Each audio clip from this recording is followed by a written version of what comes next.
This is obviously a big night. You can feel that. It's obviously big for you. And as you can tell for me, this is a huge, huge night career-wise. This is exactly what you dream of when you get into the comedy business. You know what I mean? I was just a kid growing up in Ontario, Canada, thinking someday I would love to make it to Concordia, Kansas, and do a show underground.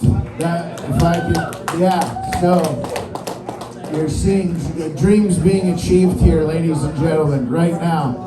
If you have children, please go home tonight, wake them up, and tell them sometimes, kids, dreams do come true. I witnessed it with my own eyes at the rock quarry. So, yeah, thank you, sir, for that. Now, secondly, I just have to say, as a person who's never been here before and knows nothing about you guys, everything about this seems illegal. From the moment I walked down the ramp to the underground layer, or whatever the fuck we're in right now, I thought, this can't be legal. What's happening in here? It seems like you guys forgot to plan a Christmas party, and all of the places nearby were booked, and somebody knew how to break into this place. And then you sent out a Facebook message and was like, can anybody bring the lights? And does anybody know how to change the lights? Because I don't think they've been on for quite some time. And then you're like, we're gonna have to bring our own alcohol. We'll set it in booths. If you can bring your own, coolers, that would be ideal. And here we are, doing something highly illegal in a place, by the way, that I drove past 7 times because Google Maps kept saying turn into what looked like grass to me. And I was like, fuck you, Google Maps. I'm not falling for this shit again.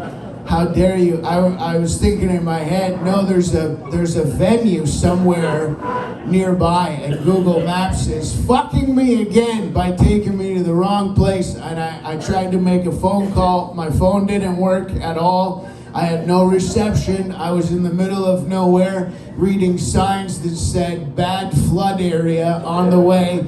I turned off of a road onto another thing that was called a road, but was most certainly dirt.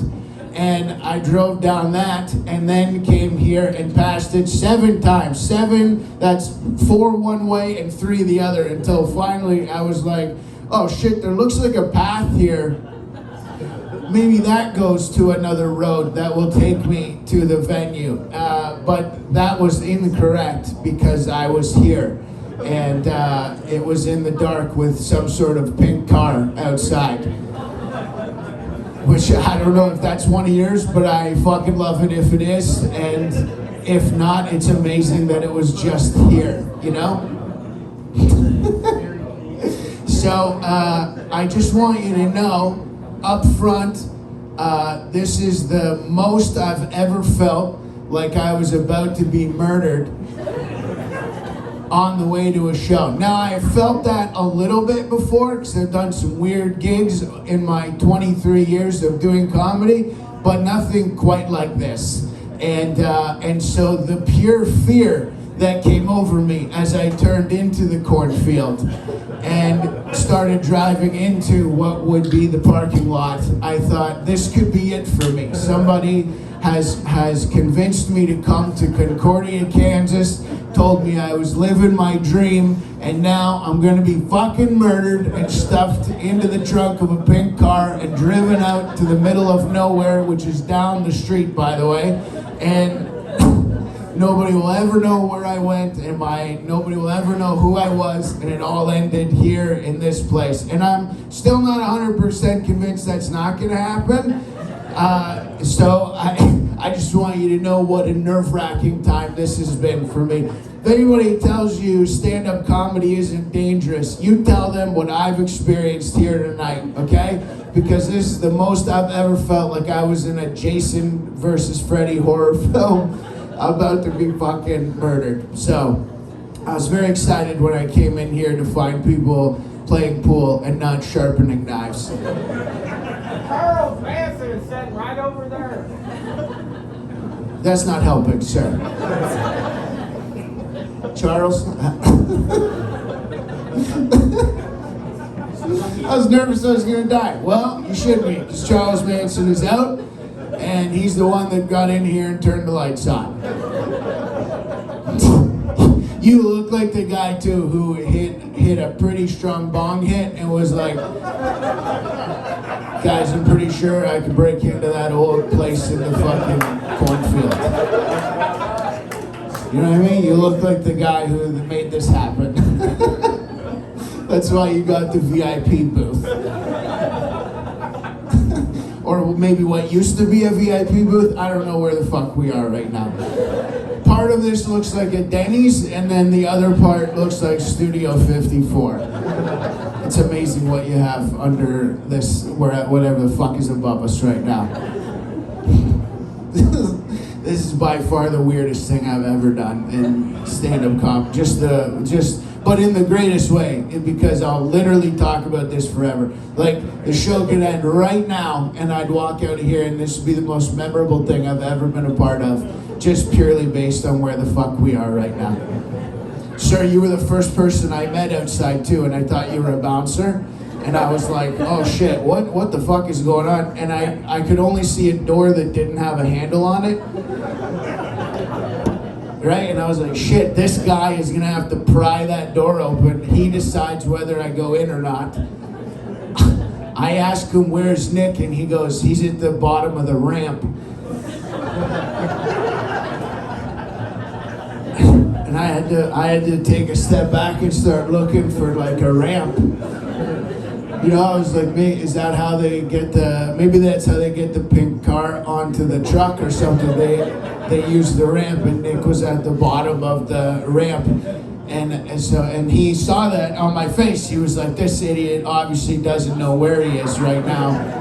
And he was like, sorry, yeah, the ramp is through that door.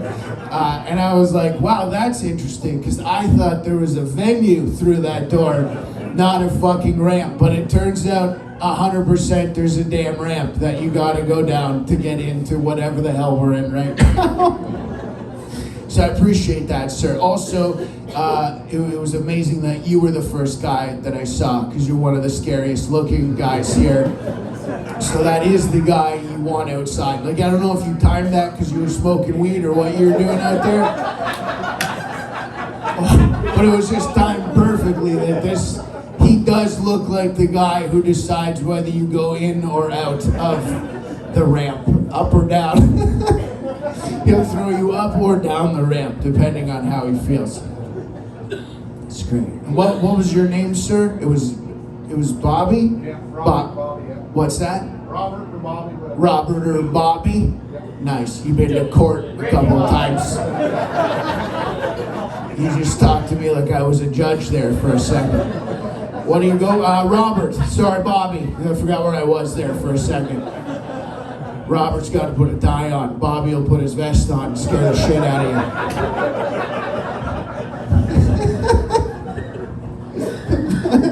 Bobby or Robert. I fucking love that, man. Nice, good for you. And what's your role at the company, Bobby? I don't really even hardly work there anymore. You don't even work here?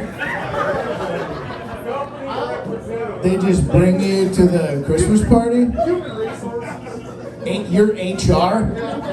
You?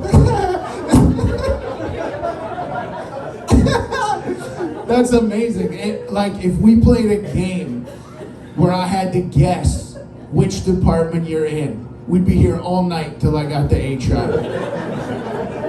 When I think of HR, this is not the fucking guy I'm picturing. I picture Robert. You know what I'm saying? I don't think of Bobby. That's amazing. You're hired. Head down the ramp and they'll give you directions to where you're going. What? Where's the fucking... Go through the door, asshole. Welcome to the company. Do you work here? Not even really anymore. I'm just an HR. That's amazing. You went from not really working here to the HR guy? Yeah. Are you supposed to be here? That's why I don't want the spotlight on me. There is no spotlight, sir. If there was, I'm sure it would. Oh, there is right there. Although I would consider that more a desk lamp. They've really gone all out with the lighting for this, you know? That's amazing. I'm sorry to call you out like that, Bobby. Now everyone knows that you're here. I don't want to be thrown up the ramp. Yeah, you don't want to get thrown up the ramp. You'd have to throw yourself up the ramp. Robert, get Bobby out of here. He rips off the vest. He's got a full suit on underneath. Let's go. We're going up the ramp, asshole. Charles, do you work here?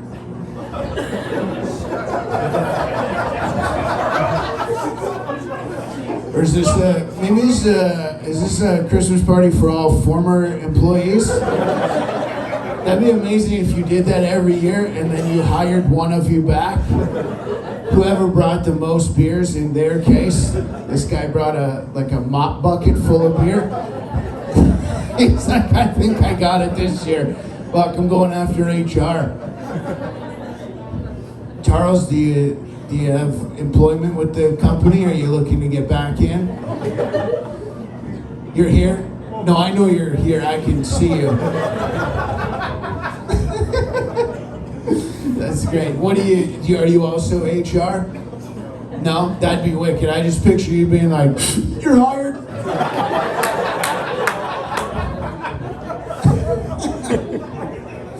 Go see Robert. He'll have you fill out the paperwork. He's down the ramp. That's great, man. What do you do? What do you do for the company, Charles? What's that? You're a welder? Did you say weld in 3 ways there? It sounded like you said welding, welder. That's amazing. Thank you. You gave me all the ways you could say the thing you do. I appreciate that. What do you do? I weld. I'm a welder. Welding is what I do. You should see this bong I welded together. It's fucking... Scared. Shit. I'm still. It's great. Sir, what's your name? What is it? Cody? Do you go by just Cody, or do you have a full version of that as well, like Robert? What's that? What? Walmo is long for Cody? Oh, it's a short version of your last name. Oh, fuck. I was like, what the hell just happened here?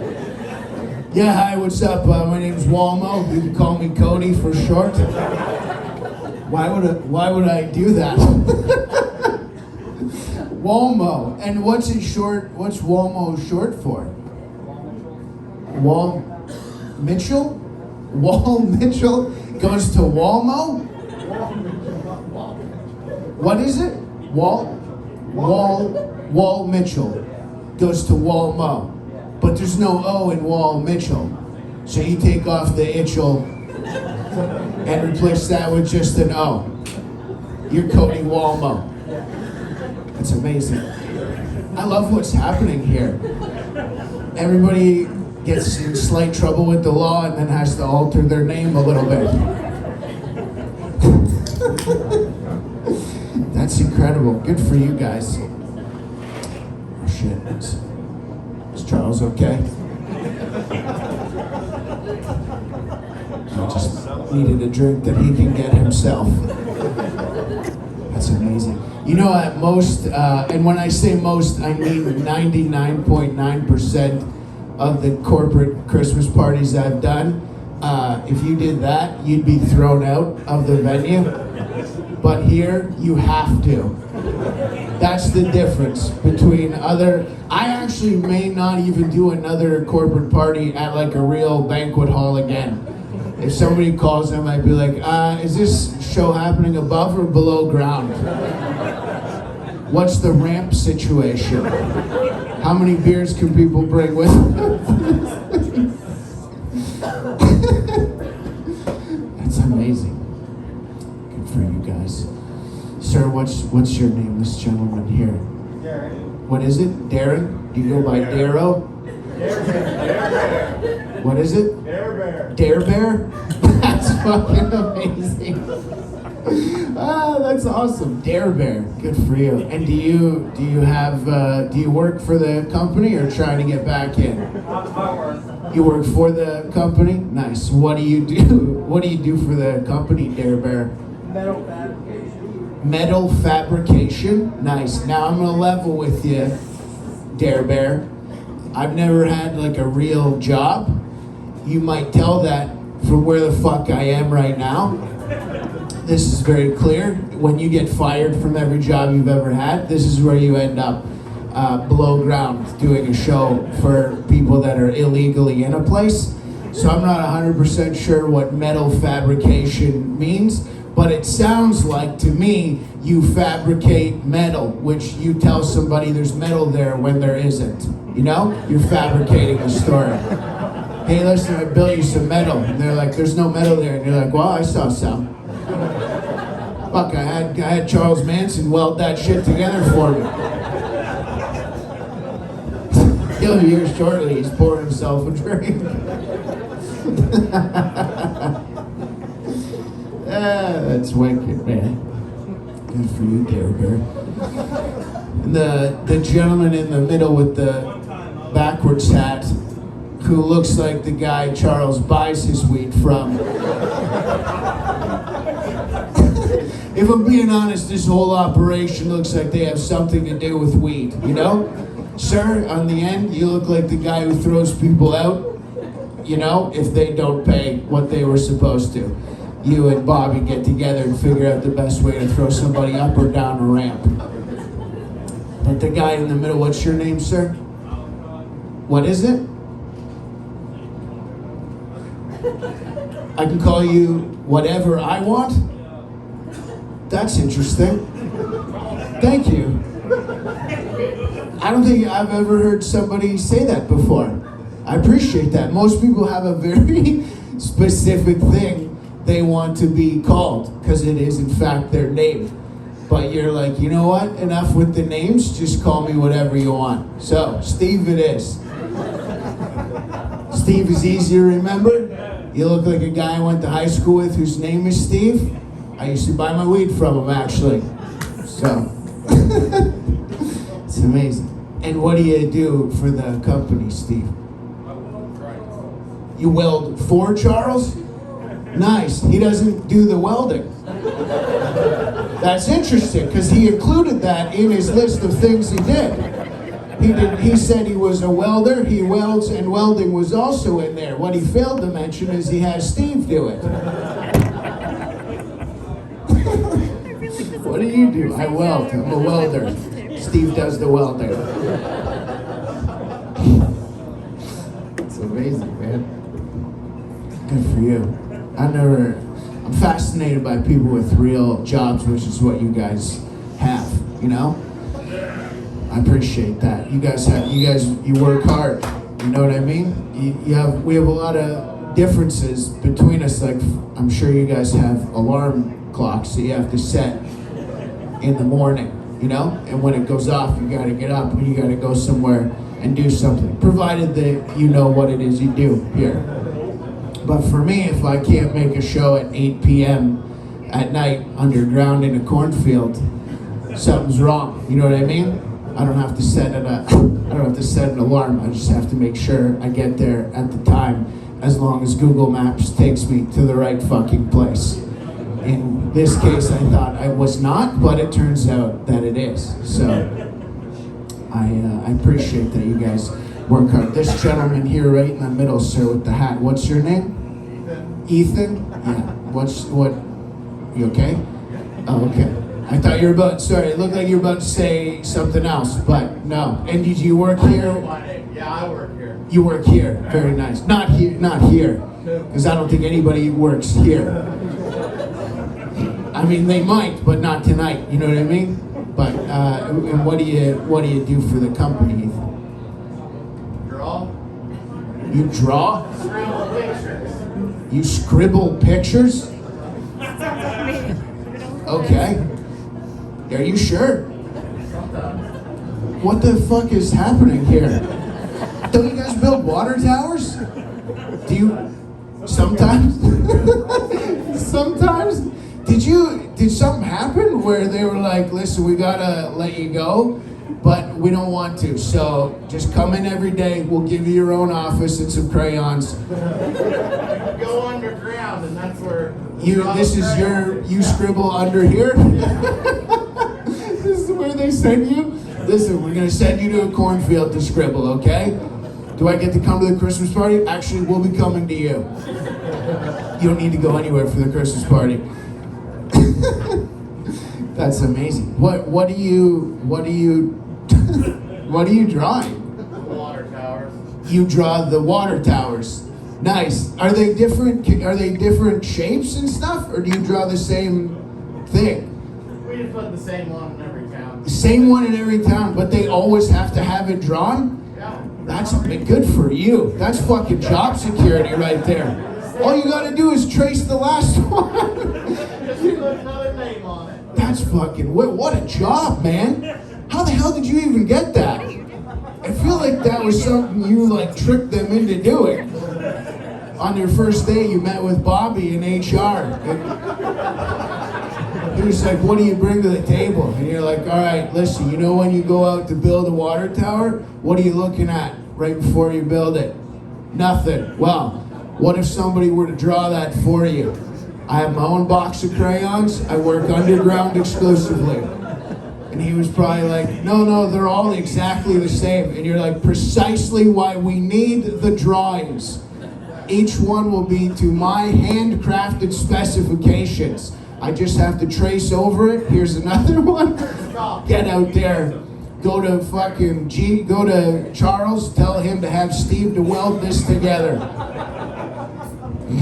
Don't forget about Darren. Darren had to fabricate it. Of course, Dare Bear had to convince everyone there was metal when there wasn't.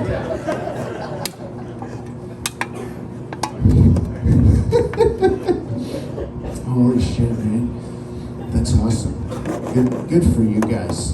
Good for you for coming together like this. You know, I've done a lot of parties for a lot of different companies. Most of them are not fun. You walk in and people are not enjoying themselves. This was much different than that. People were enjoying themselves. I actually feel like I'm a nuisance to you right now. So, and when I'm done, you'll go back to enjoying yourselves. You know what I mean? I feel like I'm interrupting your night here under this ground, wherever the fuck we are right now. Which, if I were to describe it to somebody, where was I could not. You know what I mean? That would be impossible. Like if I get pulled over and they go, where were you? I'd have to be like, sir, you're gonna have to follow me. Trust me, I'm not gonna kill you, although it is gonna feel like I am, but and when we get there you may see Charles Manson. Don't be afraid. Holy shit, man. What a time. What a time this is here. I do want to say though, on a serious note, I just want to say a huge thank you to Nick. Nick was the one that reached out to me. He emailed. He said, "Will you join us for a Christmas party?" And then most people, when they say, "Here's where the Christmas party is," they send you like a website or like a link to something. He sent me GPS coordinates. Like numbers, you know what I mean? He was like, listen, this may not come up on Google. And I was like, hey, what the fuck is wrong with this guy? Everything comes up on Google, you know? And then I opened my email and it just said, drop this and hit this and this will tell you where to go. And it was like 22674193.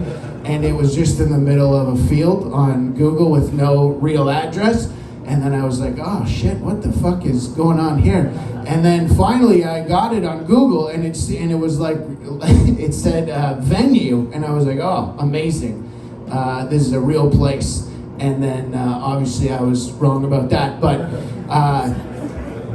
But I appreciate that that Nick reached out to me, and I just want to say a huge thank you. So give Nick a big hand for doing that, and I appreciate it.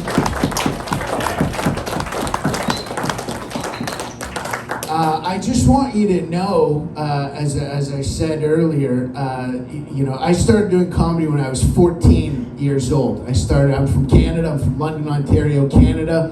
And I used to tell all my friends and all my family, someday I'm gonna make it to Concordia, Kansas. I'm gonna do a show underground. They used to tell me, you'll never make it. That's what they told me. Friends, family, people I grew up with, they were like, how dare you dream so big to think you're gonna do. They said, maybe you'll make it to Concordia, Kansas, but you'll never do a show under the ground, maybe above the ground. So tonight, here I am with those people standing fucking corrected. You know what I mean? But here's the best part is I will absolutely 110% remember this for the rest of my whole life. And I can't wait to try and explain to somebody what the fuck happened in here. My favorite shows ever are the ones that are inexplicable to anybody who was not there. Like, if you're not sitting in this room right now, would you even believe what is being done? And would you even believe me if I was like, somebody goes, hey, how was that show in Concordia, Kansas? And I'm like, well, first of all, it was in a cornfield, like in one, like you had to drive in a gate, but not a gate, but through a thing on some dirt, and then into a place that looks like it's nothing, but it turns out to be in the dark. And they'll go, that doesn't sound real. And I'll go, that's just the beginning. I also met a gentleman out front named Bobby who told me to go down a ramp. They'll go, who the fuck is Bobby? I'll go, I don't know. He doesn't even really work there, to be honest with you. I think at one point he was the head of HR, and then they decided to let him go, and he still shows up at the Christmas parties, and he's got a different look. He cut his hair, and he used to go by Robert, but now he goes by Bobby. Robert used to wear a suit and a tie. Bobby wears a vest, and he has never been caught until he showed up this year, and then all of a sudden they were like, holy fuck, I think that's Robert, and he had to go stand outside for a little while and let that calm down so that Bobby could come back in his vest and enjoy the rest of his night with his mop bucket full of beer. You know what I mean? Who would even believe that if I told? Who would believe that I met a guy named Cody, who's short for Wilmo, who took an initial off his name, off his last name, replaced it with an O for no fucking reason at all? Who the fuck would believe me if I said that? Who would believe me if I said I met a grown man named Dare Bear, and what he does for a living is try to lie to people that there's metal being fabricated somewhere when there's not at all that happening? Who the fuck would believe any of that shit? Who would believe that I showed up here to this underground lair and Charles Manson was at the show with his own beer, with his own guy that helps him with the welding process, who decided that I could call him literally whatever the fuck I wanted to call him? Who the hell would believe that? Who would believe that a gentleman from Canada, from 14 years old, had to go underground layer to underground layer to finally live his dream here in Concordia, Kansas, for this group of people? And I appreciate it. Thank you guys so much for having me. Thank you very much. You have a great rest of your night. Have a great year next year. Thank you guys. Cheers.